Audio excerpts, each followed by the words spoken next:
En esta noche el estudio va a ser más que todo una especie de consejería. ¿Por qué? Porque en los años que llevamos en el ministerio aconsejando a familias y aún los que no aconsejan a familias, yo creo que las noticias abundan de cómo al llegar la muerte de unos padres, familias se pelean entre sí, familiares, hermanos con hermanas y tíos y todo lo demás peleando por la herencia. Eso cuando por alguna razón los padres no dejaron un testamento y entonces pues no se empiezan los argumentos. Y es triste porque uno de los afanes de este siglo, dijo Jesús, es el amor al dinero, el engaño de las riquezas. Y debido entonces a eso es que quise escudriñar un poquito más las escrituras para dar una serie de consejos y llamar la atención. Y miren, en primer lugar, llamo la atención a que si decimos creer en Dios y si decimos creer que la Biblia es la palabra de Dios, entonces tenemos que guiarnos por los principios del manual del Creador. Y tristemente, en la gran mayoría de iglesias, estos temas no se tocan. Se habla de prosperidad y se hablan de otras cosas, pero no se hablan de que si la familia es la institución más importante en el mundo, más importante que la iglesia, más importante que la sociedad, ¿verdad? ¿Por qué? Porque de la familia salen todos los participantes que van a conformar la iglesia y los que van a conformar a la sociedad. Entonces, si en la familia no se tiene una buena base, no se desarrollan principios bíblicos, las otras instituciones, claro, con la luz y la gracia y la misericordia de Dios pueden irse arreglando, pero es más difícil, porque la familia es la única que tiene en sus manos el barro moldeable de los hijos cuando son pequeños, para irlos instruyendo en el camino del Señor. ¿Y qué es lo que hay que enseñarles del camino del Señor? Justicia y juicio. Pero como eso no se da por tantas cosas, entonces llegan esos momentos difíciles después de la muerte de un ser querido. De ahí que yo quiero llamar su atención a que en la Biblia no había el problema de la herencia. Me refiero, existía la herencia, pero precisamente como ya estaba diseñada en el manual y ellos seguían las instrucciones del manual, no había problemas. En la cultura hebrea, y recuérdense una cosa, cuando decimos cultura hebrea, no significa que era solo para los hebreos. El pueblo hebreo es al que Dios le fue impartiendo las enseñanzas de su palabra, le fue impartiendo su voluntad. Sí hay unos ritos y tradiciones que son netamente israelitas, pero los principios no. Los principios son para todos nosotros porque es el manual del Creador para todos nosotros. O sea que cuando diga yo en la cultura hebrea, no se interprete como que solo para los israelitas y para nosotros, no. Era el diseño de Dios. Entonces, como ellos eran el pueblo que Dios estaba usando de modelo para transmitirnos la información, dejó el principio de la primogenitura. Eso sigue siendo un principio actual. Todas las primicias son de Dios. Entonces, el hijo primogénito, dice Dios, ese es para mí. Y era por eso que al morir un padre de familia, inmediatamente no había caos. El primogénito automáticamente se convertía en el cabeza de la casa. Aún si quedaba la viuda, o sea, la mamá del primogénito, la viuda, la mamá del primogénito, reconocía la autoridad delegada al primogénito y todo seguía en orden. En nuestros días debe ser lo mismo. Si siguiéramos los principios de Dios, el primogénito es el que debe de encargarse de seguir adelante con la familia. Y no tiene que ser hasta la muerte del padre, del padre, porque si muere la madre primero, el padre sigue siendo el patriarca. Pero no tiene que ser hasta la muerte del padre. ¿Por qué? Por la sencilla razón de que puede haber una situación de salud del padre, que ya no puede seguir, o aún si llegara a una edad senil en la que ya no puede pensar con raciocinio, ya no puede tomar decisiones lógicas, entonces el hijo, el primogénito, tiene que entrar a tomar la autoridad de la casa. Y como ellos ya lo tenían como costumbre, como práctica, no era ningún problema. En nuestros días se causan problemas porque no se nos enseñó estas condiciones del desarrollo de la familia. De ahí que por eso va a ser más que consejería, no tanto enseñanza bíblica a lo largo de las escrituras, sino que poniéndoles que si somos cristianos en el sentido de que creemos en Cristo, no estoy entrando a denominaciones, y lo que es más, aunque no tenga ninguna denominación, si cree en Dios y cree que la Biblia es el manual del Creador, funciona para todos. Bien, entonces la primogenitura vendría a convertirse en la autoridad de la casa. Y si se recuerdan, los que nos hayan estado siguiendo, mencionamos que la primogenitura se daba al primero cronológicamente hablando, pero que bíblicamente lo que Dios decía era que el primogénito debía ser la persona más responsable para con él y luego para con la familia. Por eso es que José, siendo el 11º hijo, Dios le dio la primogenitura. Y por eso es que David, siendo el más pequeño de los hermanos, Dios le dio la primogenitura. De ahí que primogénito en nuestros días entonces sigue siendo el más responsable, el que va a estar dedicado a seguir la voluntad del Padre, como ya vimos, como todo es de Dios. Dios nos delega a los padres la mayordomía de las cosas que nos otorga, de los hijos y todo, y luego allá no está nosotros, tenemos que pasar la herencia al que vaya a seguir siendo buen mayordomo de la propiedad de Dios. En resumen, de ahí que eso no es muy complicado. Entonces, empiezan los puntos en los que vamos a luchar contra culturas. Y escúchenme, por favor, yo sé que dicen hay que respetar esta cultura, hay que respetar aquella cultura. Muy bien, yo respeto todas las culturas que haya que respetar, siempre y cuando no sean cristianos. Porque si dicen ser cristianos, ya no tienen cultura chapina, ya no tienen cultura maya, ya no tienen cultura azteca, ya no tienen ninguna cultura. Su cultura tiene que ser la del reino de Dios. Si no, no son hijos de Dios. Porque se recuerda en los 4 principios del reino: el rey, el territorio del reinado, las leyes del rey y los que obedecen las leyes del rey. El que no obedece las leyes del rey no es discípulo del rey, no es un súbdito del rey. Entonces, soy muy claro en eso. No vayan a salirme con cuestiones de cultura familiar, tradición cultural, tradición étnica. Nada de eso va a los que decimos creer en Dios y creer en que la Biblia es la palabra de Dios y que nuestra ciudadanía está en los cielos. Por lo tanto, nuestra cultura es de acuerdo al reino. Entonces, el primogénito automáticamente tomaba la cabeza de la casa. Y lo bueno era que como ya todos lo entendían, lo respetaban y la vida seguía su curso. No había mucho problema. Ayudaba también que los padres también sabían lo que dice la Biblia, de que los padres tenemos que atesorar para los hijos, no los hijos para nosotros. En otras palabras, no es de que ahora que yo ya soy el viejito, ahora que yo ya necesito que me cuiden mis hijos, ¿verdad? Que ellos empiecen a cuidarme y a cuidarme. Sí. Ciertamente, voy a llegar a una etapa en la que, si el Señor así lo quiere, tendré que ser dependiente de mis hijos, tendré que ser dependiente de mis hijos. Vaya. Pero eso también requiere que haya el entendimiento de que primero yo tengo que ocuparme, de que ellos estén en condiciones de atenderme. Porque si no hicimos nada los padres por equipar a nuestros hijos, por ayudarles a que salieran adelante y que tengan los suficientes recursos, bueno, para cumplir con sus responsabilidades personales. Si ya son casados, tienen su propia familia y eso está en primer lugar que nosotros, los padres. Esa es otra cosa, ahí es donde entran ya los primeros choques culturales. ¿Cómo va a ser eso que la familia, que es en lugar de nosotros los padres? Sí. Nosotros los padres, una vez que ellos ya son mayores de edad y se casan y tienen su propia familia, ya no somos autoridad ni somos los primeros lugares, porque la Biblia, el manual del Creador, les ordena a los cónyuges a que el más importante, más que los padres, más que los hijos, más que todo, es su cónyuge.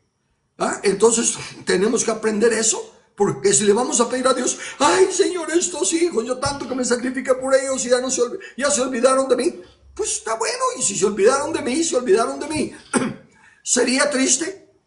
porque implicaría o que yo no les enseñé bien lo que es honrar padre y madre, o que ellos no quisieron aprenderlo. Pero el punto es, funcionaba en la primogenitura y el concepto de la herencia, que se recuerdan que lo terminamos la semana pasada. La herencia bíblica consta de tres partes: lo tangible y lo intangible.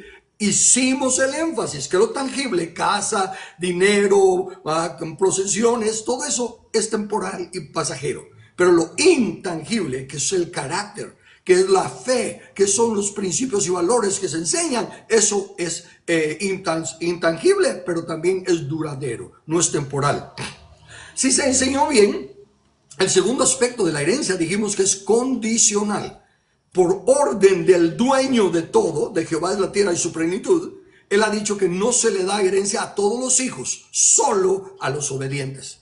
Los que vayan a seguir con la cultura del reino y respetando la propiedad de Dios y siendo solo mayordomos. Y en tercer lugar, es un fideicomiso en vida, porque se va dando en vida conforme los hijos van desarrollando y entran a experiencias nuevas que requieren un apoyo. Dije, se gradúan, pero eso no significa que ya tienen trabajo, hay que ayudarles a establecerse. Se casan en sus primeros días, hay que ayudarles para que se vayan acoplando antes de entrarle de lleno a la familia. En fin. Eso lo vimos más detalladamente, así puedes ver en los programas anteriores. Ahora, como el manual del creador tiene la respuesta para todo, vamos ahora a ver qué pasa cuando no hay un hijo primogénito. ¿Qué pasa cuando la familia no tiene hijos varones? Y eso está en la Biblia. Se llama, el personaje se llama Zelofead, y él solo tuvo hijas. Y cuando se empezó a repartir la herencia en Israel, pues las hijas no tenían herencia, porque Zelofead no tenía ningún hijo varón a quien darle herencia. Y fueron y hablaron con Moisés y dijeron, bueno, nuestro padre también trabajó y fue obediente a Dios y todo lo demás, ¿por qué nos vamos a quedar sin herencia? Y Moisés consultó con Dios y Dios le dijo, tienen razón, así que dale la herencia a las hijas de Zelofead. Muy bien, entonces ya asunto arreglado. Quiere decir que donde no hay varón se le da la herencia a las hijas, y las hijas van a tener que tomar el asunto pues de la primogenitura, por así decirlo. Si tuvieran que cuidar de los padres, tendrá que ser la primogénita, por así decirlo. Sin embargo, al tomar, por ejemplo, la tribu de José, esta parte, y los de Zelofead ser parte de esa propiedad, si se casaban con uno de la tribu de Benjamín o de la tribu de Efraín, automáticamente esa parte de la propiedad pasaba al esposo. Así que los de José llegaron y le dicen a Moisés, un momento, que si ellos se casan con uno de Benjamín o de Efraín, vamos a perder esa propiedad nuestra. Y otra vez va con Dios y Dios le dice, ellos también tienen razón. Así que las mujeres que se casan con quien quieran, siempre y cuando sea de su tribu. Sin que sea de la tribu de José, para que la herencia permanezca ahí. ¿Se da cuenta cómo el concepto de la propiedad tiene que reconocerse que es de Dios? Bueno, ya no tenemos 12 tribus, entonces ¿qué pasa con nosotros? Los que decimos creer en Dios y que de Jehová es la tierra y su plenitud del mundo y los que en él habitan, decimos que no tenemos nada, sino que somos mayordomos de todo de Dios. Y por lo tanto, al trasladar la herencia, se la tenemos que trasladar a alguien que sea de la tribu. ¿De cuál tribu? De la tribu de Dios. En el reino de Dios solo hay dos clases de personas: los súbditos que obedecen la ley de Dios y los extranjeros que no obedecen la ley de Dios.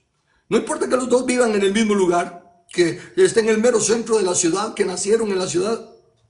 La ciudadanía no es por nacimiento, es por obediencia a las leyes. Y para ser miembro de la ciudad de Dios hay que obedecer las leyes de la ciudad de Dios. Entonces ahí viene y ya está el asunto. ¡Qué bueno! Entonces ya no hay problema con las hijas. Pero un momento. ¿Y qué si no tiene el heredero, el padre no tiene hijos ni hijas y se murió? ¿A quién le va a pasar la herencia? Le leo Números capítulo 27, versículos 8 al 11.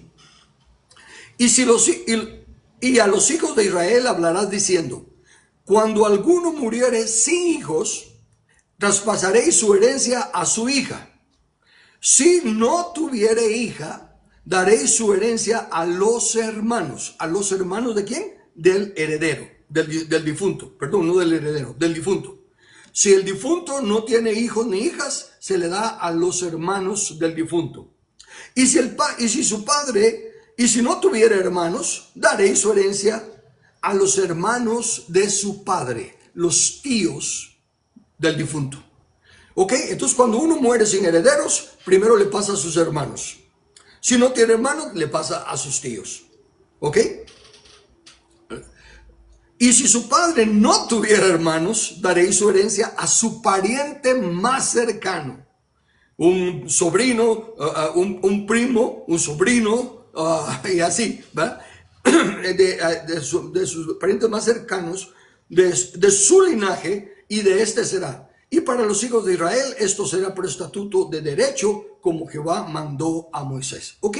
O sea que ahí está claro en la genealogía. Pero note una cosa, en el libro, en el manual del Creador, como el misterio del reino estaba, como el reino estaba en misterio, todo lo que se platica en el llamado Antiguo Testamento es tomado materialmente, físicamente, literalmente, no se entienden los principios. En nuestros días, como digo, ya no estamos en tribus, ya no estamos con estas limitaciones territoriales, porque ahora de Jehová es la tierra y su plenitud. Todos estamos en el mismo terreno, ya nadie se puede salir de la tribu de Dios, porque sea chino, sea ruso, sea guatemalteco, sea mexicano, están en la tribu de Dios, ¿verdad? En el terreno de Dios. Pero lo que sí se tiene que cuidar es que si una hija, en este caso, se casa con un varón, ese varón tiene que ser del reino. Tiene que ser una persona que entienda los principios del reino. Tiene que ser una persona que entienda el principio de justicia y juicio y de amar y honrar a los padres. ¿Por qué? Porque al casarse la hija automáticamente cambia de apellido porque ya deja de ser de la familia de la que estaba. Si era Pérez y se casa con Gómez, deja de ser Pérez y es de la tribu Gómez. Entonces ella, como vimos en el estudio del matrimonio y de los 4 principios que gobiernan el matrimonio, su responsabilidad es para con la familia de su esposo. Eso es algo que también choca aquí con las culturas tradicionales de que los padres se quedan siendo los padres de la hija aunque ya esté casada y que quieren seguir teniendo influencia y voz para estar de acuerdo que su hija casada haga o no haga. No, ya no. La hija casada ya salió de la autoridad de los padres y su responsabilidad primordial es para con su esposo y con la familia de su esposo. Ahí es donde entran otra vez los asuntos, que si el padre solo tuvo hijas y ahora sus hijas casadas tienen que respetar a su marido y primordialmente a la familia de su marido. Pero si se casaron con un hijo del reino, este sabrá que tiene que honrarse al suegro también. ¿En qué sentido? En aquel entonces, en los tiempos de antaño, cuando una persona, un hombre, quería pedir la mano de una chica para casarse con ella, le pagaba una dote al que sería su suegro, al padre. No era comprando a la hija, pero era una especie de reconocimiento. Usted es el que se ha encargado de educarla, usted es el que se ha encargado de que ella llegue a ser la mujer que ahora yo quiero casarme con ella. Así que le reconozco, por así decirlo, su trabajo, su diligencia. Eso ya no se da en nuestros días, lo de la dote. Por lo tanto, los yernos debemos ahora voy a hablar como yerno para poder ejemplificarlo, debemos de reconocer también el cuidado de nuestros suegros para con la que ahora es nuestra esposa. Y aunque nuestra responsabilidad como yernos es para con nuestros propios padres, y la responsabilidad de nuestra esposa ahora es apoyarnos a nosotros en la responsabilidad para con nuestros padres. Al mismo tiempo, en el reino, reconocemos la función de los suegros. Entendemos la honra y la deuda moral, podría decir, de la esposa hacia sus padres, y tenemos que ser condescendientes. para que ellas también le dediquen atención a sus padres, especialmente si ya estamos en una situación de que los padres necesitan cuidado. Pero escúchenme bien, esposas, por favor, y ustedes maridos también. La responsabilidad nuestra de los maridos es para con nuestros padres. La responsabilidad de ustedes, esposas, con nuestras, es de apoyarnos a nosotros en el cuidado de nuestros padres. Pero nosotros debemos de estar conscientes también de la deuda moral de nuestra esposa para con sus padres y ser condescendientes y apoyar hasta donde podamos sin afectar lo nuestro a los suegros. Y escúchenlo bien, tanto los padres nuestros como los padres de nuestra esposa, escúchenlo bien. La responsabilidad de los esposos es para con sus padres. Para con los suegros no es responsabilidad. Es una extensión por el entendimiento que se tiene de la honra, por el entendimiento que se tiene del reino. Pero no es una obligación. Consecuentemente, si no es una obligación del esposo, tampoco lo es de la hija, de la esposa. ¿Por qué? Porque ella tiene que sujetarse a su marido en todo lo que concierne a función de familia. Por eso es que es importante que cuando se casen con uno del reino, con uno que sí va a honrar a sus suegros. No tiene la obligación, pero sí tiene el respeto, la ética, la moral, el compromiso como cristiano que es de hacer lo que es justo.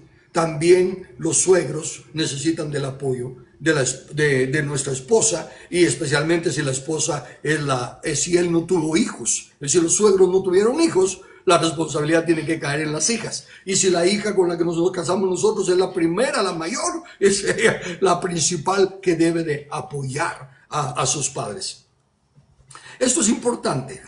Por eso no quiero ir rápido y por eso les voy a no dedicarme a leerles aquí y allá la Biblia, para que vayan captando el punto de lo importante, de entender que el reino de Dios no es solo que ir a la iglesia y que los dos somos cristianos y cantamos aleluya y todo lo demás. No, el cristianismo, el evangelio es el evangelio del reino, no es el evangelio de salvación, no.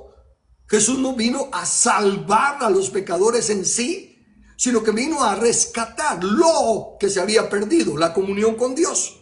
Al hacerlo así, restaura la oportunidad de que todas las personas puedan nacer de nuevo y volver a la comunión con Dios, pero también restaura a toda la tierra, porque la creación misma está aguardando la manifestación de los hijos de Dios. Entonces, no es el evangelio de salvación. La salvación se da como una parte importante, pero no imprescindible. Una vez más, déjeme aclararle. Lo que el Señor quiere es que cumplamos el mandato de sojuzgar la tierra. Consecuentemente, para ello tenemos que estar en los puestos de gobierno. Y antes que preocuparnos en salvar a todos los de la nación, tenemos que ocuparnos de salvar el gobierno. Tomar los puestos de gobierno para que sea la ley de Dios, la única ley justa, la que reine en la nación. Y luego entonces empieza a trabajar con todos los ciudadanos, porque cuando estos empiezan a ver los beneficios de estar bajo un rey justo, bajo un gobierno justo, que no hace acepción de personas, que no tiene favoritismo para los que son de su partido ni nada por el estilo, entonces se dan cuenta que el Dios que nos creó realmente desea nuestro bien. Entonces, el evangelio es el evangelio del reino. Y por eso es que se tiene que tener un entendimiento de toda nuestra relación. Pero primordialmente la familia, que es la institución más importante. Entonces, repito esto poquito que he hablado. En una familia, el hijo primogénito debe ser el que tome la responsabilidad. Claro, todos los hijos, todos los hermanos y aún todas las hermanas pueden tener parte en el apoyo, en el amor, en la atención a sus padres. Eso no quiere decir que solo uno es el responsable, no. Pero uno es el que tiene que tomar la cabeza, la dirección, ¿va? Ver lo que necesitan los padres, y voy a ser más específico más adelante en cuanto a cómo hacerlo. En donde no hay hijo, pues entonces las hijas. Y regreso, que esto es una cosa importante. Ok, entonces aquí está este señor, esta pareja, que no tienen hijos varones, solo hijas. Y se casan todas sus hijas. Una de las cosas que aprendimos en lo de la herencia es que la Biblia nos dice a los padres que debemos atesorar para nuestros hijos, que debemos de estar invirtiendo en ellos para que ellos puedan estar en buenas condiciones para ayudarnos a nosotros cuando ya lo necesitemos. Y aunque nuestra hija se va a casar y va a ser su prioridad la familia del yerno, si nosotros, padres, estamos atesorando para nuestras hijas, estamos ayudando a que salgan adelante, seguimos invirtiendo en ellas, el yerno, si es del reino, si es de principios, se va a tener que dar cuenta que nosotros atesoramos para nuestra hija, lo cual le ha beneficiado a él, porque nuestra hija no lo metió a la cuenta de ahorro de ella nada más, sino que lo están usando en su familia para salir adelante. Por lo tanto, el yerno tiene que estar consciente de que si los padres de las hijas han velado por sacarles adelante, por atesorar para ellas, que ellas tienen la obligación moral de cuidar ahora de los padres. Obviamente, con la venia del yerno, con el apoyo del yerno, y por eso es que es tan importante que sea uno del reino, para que entienda que se debe de honrar tanto a los padres de él como a los suegros. Ok, que eso creo que es la primera parte ahí. Entonces, ¿qué significa ahora en el concepto bíblico? Decía que entonces se tenían que casar las hijas de Zelofead con personas de su misma tribu. Ya lo expliqué, pero ahora lo pongo en otras palabras. A eso es a lo que la Biblia dice: no os unáis en yugo desigual con los inconversos.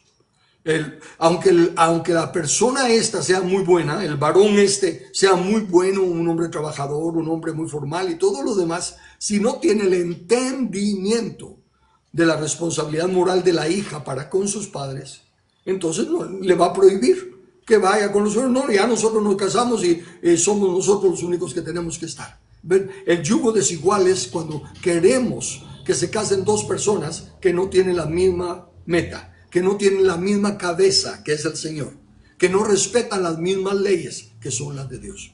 Eso es importante. Y esos son los valores intangibles que debemos inculcar en nuestros hijos, en nuestros nietos, para que no se fijen en lo material y en lo temporal, sino que se fijen en lo interior, lo intangible, la calidad de persona que es la esposa, ¿verdad? Yo lo primero que enseñé a nuestros hijos, desde luego, fue que la persona en la que estuvieran considerando unirse o casarse, evaluaran a esa persona en principios bíblicos. La primera pregunta que deberían de averiguar es cómo trata a sus padres. Si es un hijo, si es una hija que honra a sus padres, le va a ir bien.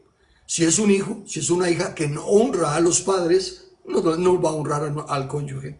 Si no honra a los padres, no va a honrar al cónyuge y le va a ir mal, porque eso es lo que dice la Biblia. Bien, entonces enseñar principios intangibles, valores, para que cuando se dé la situación de que pues, los padres, nosotros, o nos morimos, bueno, no nos morimos, descansamos y pasamos a la presencia de nuestro Rey, pero ya se quedan solos los hijos, ¿verdad? Y entonces viene la repartición de la herencia, que una vez más, ahí sí es responsabilidad de nosotros los padres, dejar explícito lo que queremos.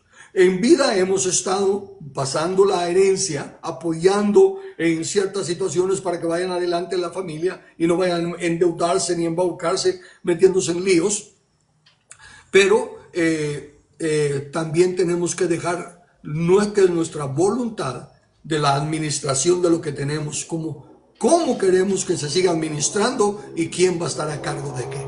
Eso lo tenemos que dejar nosotros muy claro antes de partir de este mundo, para evitar los problemas entre nuestros hijos. Y peor aún, si no se les han enseñado principios. Porque qué triste que se dividan las familias, que se peleen hermanos con hermanos y hermanas con hermanas, y todo, más que todo, por asuntos culturales, tradicionales, no por reconocimiento de la palabra de Dios.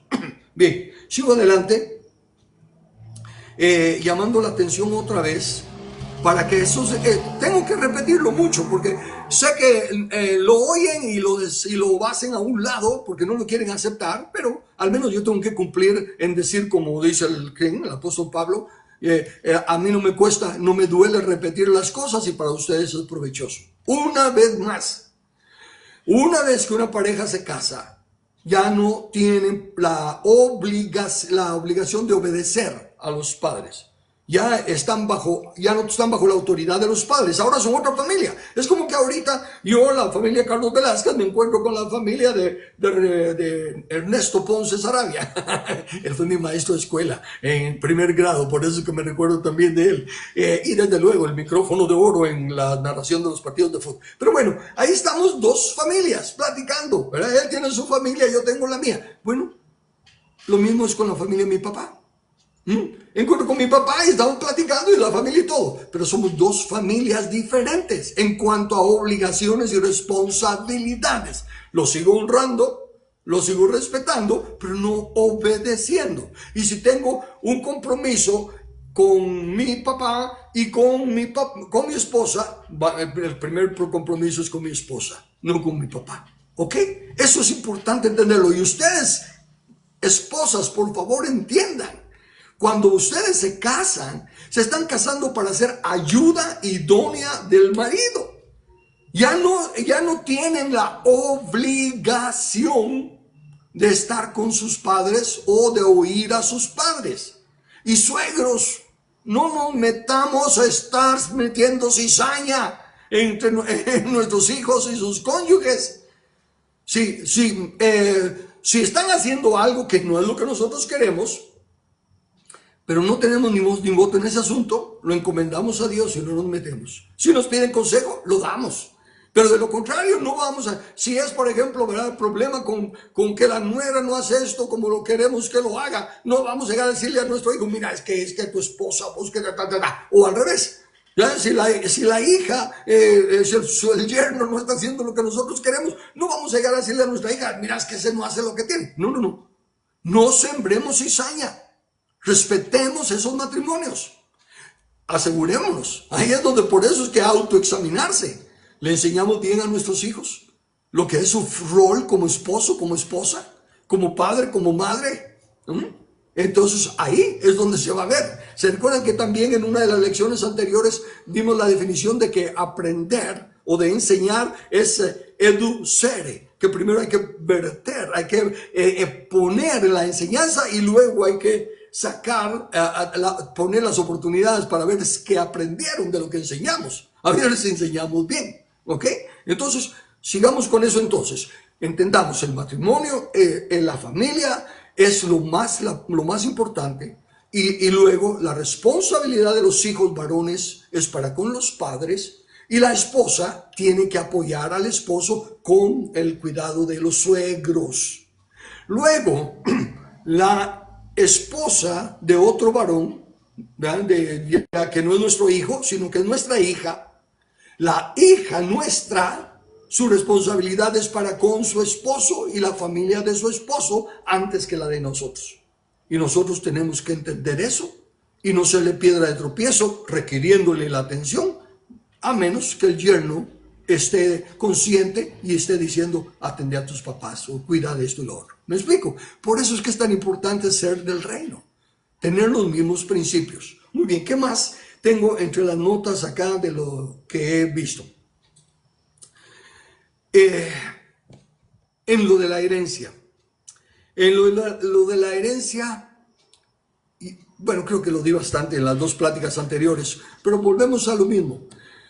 La herencia se da de acuerdo a, si vamos a hacerlo de acuerdo cronológico, al mayor se le daría más que a los otros, ¿verdad? Pero si vamos a hacerlo en acuerdo a responsabilidad con relación a Dios y sus propiedades, lo mayor va para los que están haciendo la voluntad de Dios, y no a todos hay que dejarles herencia si no son obedientes. Regresando aquí a lo de los suegros, ahora pongámonos nosotros los suegros y padres. Cuando ya estamos viejitos, ya no podemos valernos por nosotros mismos, tal vez por salud, por lo que sea, entonces dependemos sí, de nuestro hijo varón y de nuestra nuera, pero, bueno, eso está fácil. Déjeme irme mejor al lado de la hija y el yerno. Si es la hija la que nos está ayudando, dependemos de la hija y el yerno, pero así como vamos a recibir la ayuda del yerno, estamos en condiciones ya de no valernos por nosotros mismos, tenemos que respetar la autoridad del yerno. No por el hecho de que somos mayores de edad y ya tener todo esto y lo otro, el yerno sigue teniendo su casa aparte y sigue teniendo sus padres, ¿verdad? Él tiene que velar primero por el lado de sus padres, antes que por el lado nuestro. Nosotros tenemos que ver del yerno la extensión, no la responsabilidad. Del hijo vemos la responsabilidad, no la extensión. ¿Ven la gran diferencia bíblicamente hablando? Y eso es lo que no se da en la gran mayoría ni de los llamados cristianos. Se tiene ese entendimiento. Se sigue teniendo tradiciones, se siguen teniendo conceptos culturales y tantas otras cosas, menos los principios bíblicos. Y por eso es que hay tanto problema y por eso es que hay tanta división de las familias, porque no hay una plomada. Yo hago así porque la plomada, usted se recuerda, es un cáñamo que está detenido por algo pesado de plomo para mantenerse recto. ¿Qué cosas deben de tratarse con los hijos? ¿Qué cosas deben dejarse por escrito? El testamento, a mí no me gusta el testamento. ¿Por qué? Porque el testamento le da lugar al Estado a meterse en nuestras vidas y el Estado no tiene nada que ver con nosotros en cuanto a familia. Consecuentemente, hay otras cosas que se pueden hacer.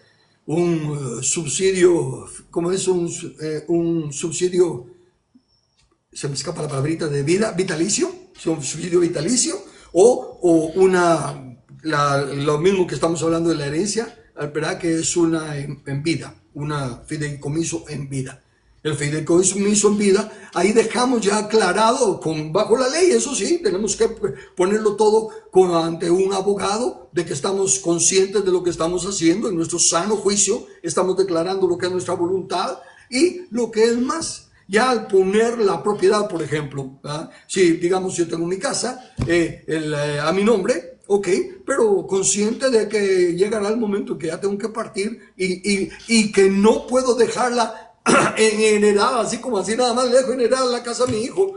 No se puede, hay que pagar el BUS y todo esto y lo demás. El Estado roba, esos son robos legalizados, pero siguen siendo robos. Entonces lo que se hace es mejor de una vez, un fideicomiso en vida, se transfiere al nombre del hijo de una vez la casa con subsidio vitalicio. Lo cual implica que mientras yo esté vivo, sigo siendo el señor de la casa. No estoy perdiendo nada. Pero si yo llego a morir, mi hijo no tiene ningún problema porque la casa ya está en nombre de él. Las cuentas bancarias, eso estamos haciendo nosotros. Pero podemos hacer eso nosotros por la confianza de lo que hemos enseñado en nuestra vida y en nuestros hijos. No tenemos el menor temor de que él tenga el número de la cuenta y la firma en el banco y todo. Por lo contrario, y cuando el Señor nos llame a su presencia, no van a tener problemas de tener que ir al banco a probar, aquí está el acta de difunción. Lo digo porque ya me tocó hacer todas esas vueltas y qué horrible andar de un lado para otro, que a cada rato le sacan un requisito nuevo a uno y todo lo demás. No, de esta manera pasamos a la presencia del Señor y todo está en nombre del Hijo. No tiene que pelear con el Estado, ni con el banco, ni con nadie. ¿Por qué? Porque somos del reino. Estamos aplicando los principios del reino y entendemos las responsabilidades que la palabra de Dios nos da a los varones para con nuestros padres y para con nuestros suegros, ¿verdad? La extensión de amor y de honra y de respeto que también le extendemos a los suegros, porque ellos son los que crearon a esta valiosa, amada esposa que tenemos. Y ella sigue teniendo la gratitud y la honra para con sus padres. Nos respeta, nos apoya y todo lo demás, pero tiene una deuda moral. Y nosotros tenemos que entenderla y apoyarle también en eso. Lleguemos a situaciones más difíciles. Los padres, ¿verdad? Se enferman y están en una situación ya de que necesitan cuidado constante. Ya es una situación que necesitan tomar la medicina, necesitan esto y lo otro. Sí están viviendo con ellos, con los padres, sea con uno o con los dos, ¿verdad? O pongámoslo en las cosas que son las más tradicionales. Se muere el esposo y se queda solo la esposa. Y entonces de los hijos están cuidando de la madre. Si hay alguien viviendo en casa, pues qué bueno. Automáticamente esta hermana, esta hija que está atendiendo a la mamá, pues está recibiendo el beneficio de estar teniendo techo y abrigo, ¿verdad? Y a la vez está honrando ahí, sirviendo a su madre, desde luego, ¿verdad? En caso de ser si no es soltera, si son casados y el esposo, el yerno, está consciente del cuidado de la suegra y todo, pueden estar ahí. Pero, una vez más, si es con el yerno es la cabeza de todos. Ahora, si es un hijo, pues el hijo es la cabeza. O si es todo solo la hija es la que está atendiendo. Mientras solo sea de cuidarlos, yo sé que muchos hablan, no consideran, yo fui uno de ellos, muchísimos años atrás, yo no creía en el asilo de ancianos. ¿Por qué? Porque es responsabilidad de los hijos. Pero en casos de que ya los ancianos requieran una atención que no puede darle la hija, o que no puede darle el yerno porque está trabajando, o que no puede el hijo porque está trabajando y la nuera no tiene la fortaleza, entonces es necesario tal vez contratar a una persona para que cuide de los ancianos. Y otra vez, el sueldo y todo, la que se le tengan que pagar, se diluye en la forma en la que de la herencia. Al que más recibe es el que más pone para el cuidado de los padres, y los otros pues cooperan donde sea. Y llega el momento en que ya ni con una persona contratada para eso, porque la atención de los viejitos ya es mayor, requiere más fuerza, más todo. Entonces hay que considerar un lugar, un asilo de ancianos donde les puedan dar la atención necesaria y seguir supervisando, por así decirlo, el cuidado que se les está dando. Pero tiene que tenerse esa claridad, porque conozco de casos en que por cultura o por una creencia muy firme de que no, los viejitos se quedan en casa y entonces conozco familias que las hijas, que son las que están cuidando, llegan que no pueden cargar a su papá, ya no lo pueden poner en la silla de ruedas, ya no pueden esto y lo otro, terminan castándose ellas y todos y están simplemente haciendo más grande la situación. Esta es otra cosa muy importante.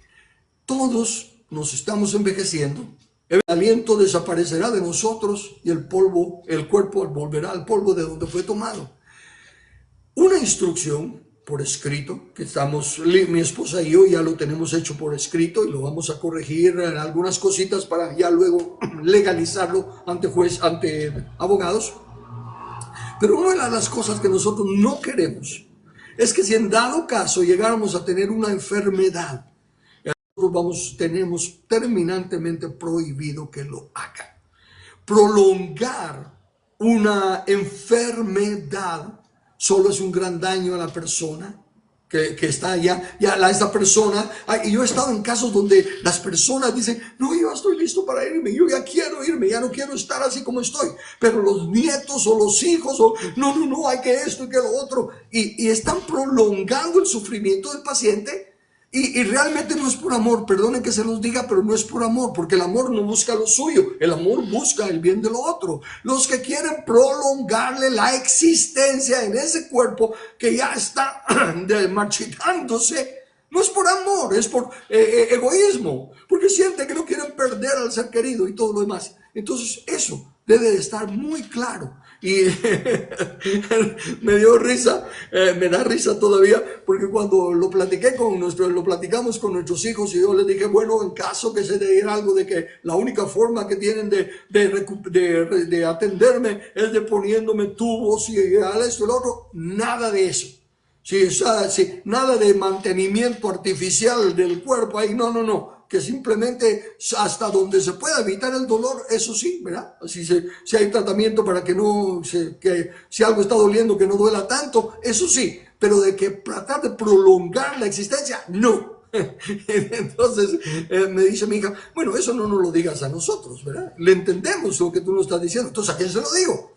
A tus parientes. ¿Por qué? Porque les cuento a manera de testimonio otra vez también.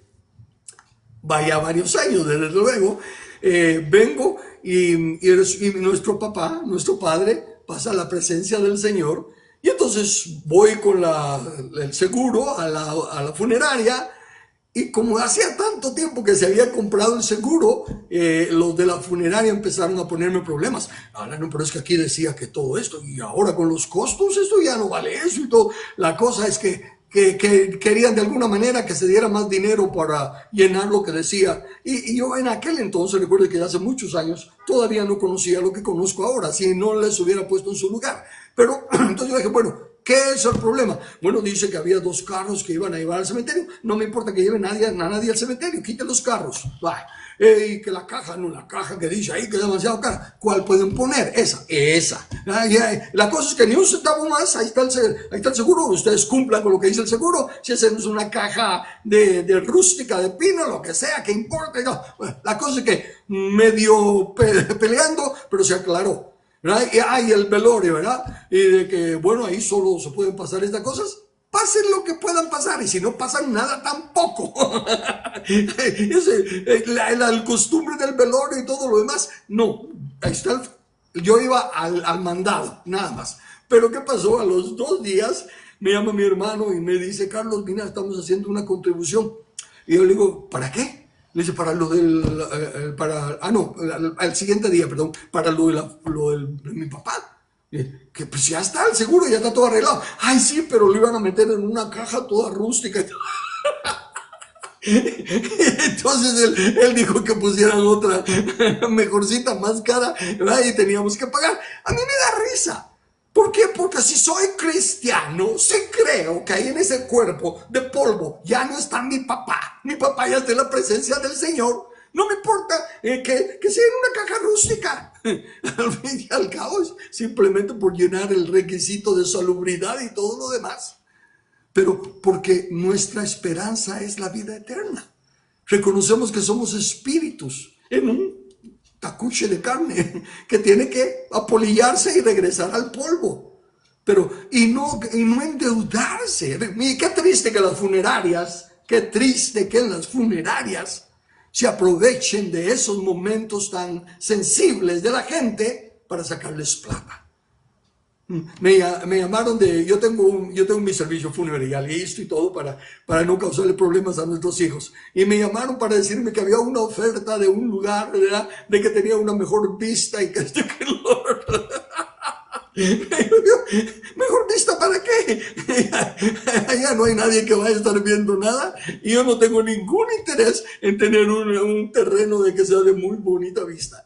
Yo ya voy a estar en los brazos del Señor gozándome de su presencia, y no para estar en estas cosas así. Ven, estar con los afanes de este siglo. Y el velorio. Me fue el velorio de mi papá, y entonces ya como a las 9 de la noche o algo así, mi mamá estaba ahí, y entonces yo dije, muchas gracias por haber venido a todos, si ustedes así lo desean y gustan quedarse, se pueden quedar. Yo me llevo a mi mamá, que ya tiene que descansar, y me la llevé a la casa a descansar. No, que quedarse ahí toda la noche. ¿Qué ganan con eso? Bueno, cada quien con su gusto. Yo les estoy diciendo lo que es la verdad. Ausente del cuerpo, presente con el Señor. Para mí el vivir es Cristo, el morir es ganancia. Y si creo eso, actúo con eso. Y no quiero causarle cargas a mis hijos, claro que duele una separación. Cuando nuestra hija se fue de Guatemala para Estados Unidos, lloramos. Y no se estaba muriendo, simplemente se estaba yendo a otro lugar donde podíamos llamarla por teléfono, ¿verdad? Y todo lo demás. Pero claro que duele una separación. Yo no estoy haciendo que no se tengan sentimientos, que no se llore, que no haya duelo. De hecho, la Biblia dice que conviene, que debe haber duelo para no quedarse uno con la angustia ni nada. Y claro, hay dolor. Eso sí lo entiendo. ¿Y acompañar a alguien en su dolor? Sí. Pero aquellos amigos cercanos, aquellos parientes que porque realmente tienen el dolor y quieren estar con uno. Yo no quiero causarle problemas a nadie, mucho menos a mis hijos, ni a mis hermanos en la fe, ni a nadie. Así que yo no estoy esperando un velorio y que todos lleguen ahí.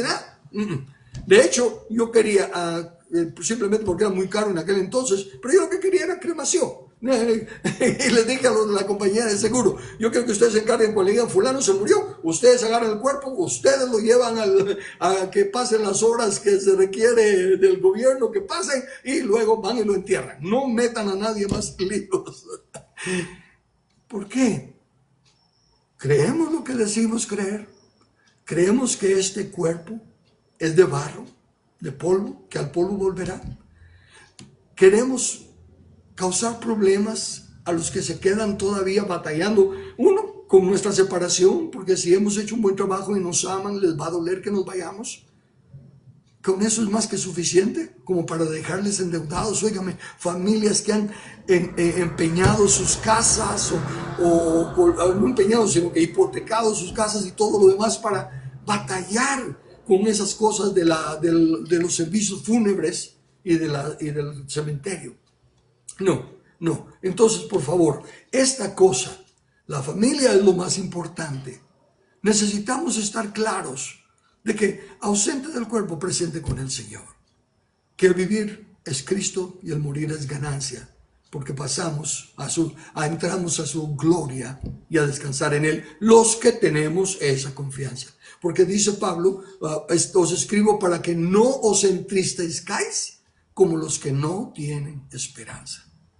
Si nos entristecemos, ¿por qué? Porque era nuestro ser querido, nuestro familiar o nuestro amigo cercano. Claro que nos entristece, pero sabemos que es temporal porque él, ella ya están gozando del galardón del Señor. Muy bien, en síntesis, eso era lo que quería hablar de dejar el cuadro claro del trato de hijos y yernos, el trato de varones y hembras, ¿verdad? Y donde se ha enseñado a apoyarse mutuamente, ¿verdad? El cuidado debe de ser de toda la familia según sea su capacidad. Por lo tanto, insisto, mientras estamos en vida, procuremos el bien de nuestros hijos, para que cuando si necesitamos cuidado y atención, ellos puedan darnos el cuidado y la atención sin meterse en líos financieros ni descuidar a su propia familia. Y si nos toca estar con un hijo, ahora él es la cabeza. Aunque es nuestro hijo, él es la cabeza. Si nos toca estar con un yerno, aunque él nos ama y lo amamos, él es la cabeza. Y la responsabilidad de ellos, tanto de los hijos como de la familia política, el yerno, es proveer para nosotros sustento y abrigo. Una vida digna, solo lo necesario, no gustos y lujos.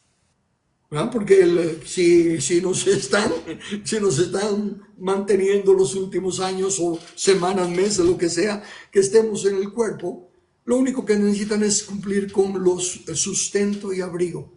Porque la Escritura dice, así que teniendo sustento y abrigo, estad contentos con esto. Ay, sí, pero yo viajaba mucho. No, ya no. Y no voy a hacer carga para mi hijo, para mi yerno, para los que están tratando de salir adelante, ¿verdad? Muy bien, lo paro aquí. ¿Preguntas o comentarios?